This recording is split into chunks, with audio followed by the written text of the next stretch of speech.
طریقہ تصوف میں مشہور و معروف 4 سلسلے چل رہے ہیں۔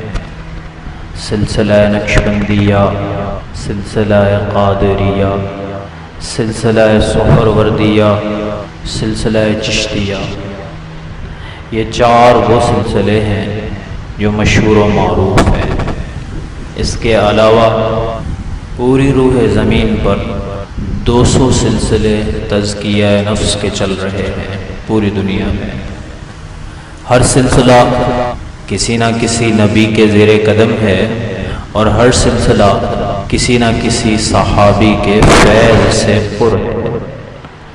سلسلہ چشتیہ، سلسلہ قادریہ اور سلسلہ سہروردیہ یہ حضور نبی کریم سرور دو عالم صلی اللہ علیہ وسلم سے چل کر حضرت علی کرم اللہ وجہ تک پہنچتا ہے، اور حضرت علی کرم اللہ وجہ سے حضرت حسن بصری تک پہنچا ہے، اور حضرت حسن بصری سے آج کے لوگوں تک، مشائخ تک پہنچا ہے۔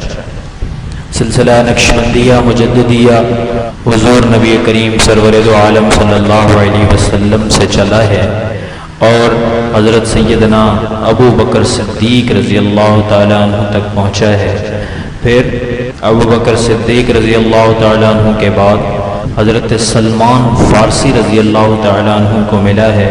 حضرت سلمان فارسی رضی اللہ تعالیٰ عنہ کے بعد حضرت جعفر صادق رحمۃ اللہ علیہ کو ملا ہے۔ پھر یہ سلسلہ چلے چلے چلے مجھ تک اور ہم تک پہنچا ہے۔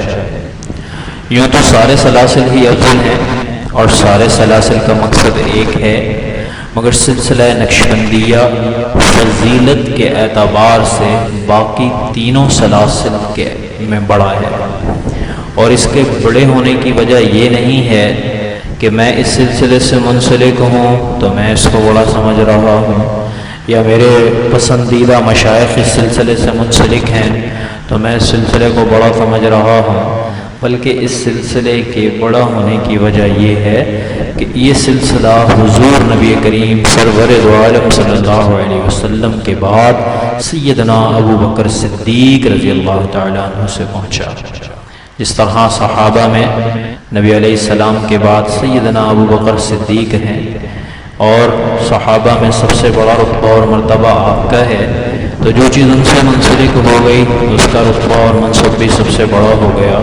پھر دوسری نسبت کہ اس سلسلے میں 2 صحابی رسول ہیں، حضرت سلمان فارسی رضی اللہ تعالیٰ عنہ، حضرت ابو بکر صدیق رضی اللہ تعالیٰ عنہ، جبکہ باقی سلاسل میں حضرت علی رضی اللہ تعالیٰ عنہ کے بعد حضرت حسن بصری سے سلسلہ چل رہا ہے۔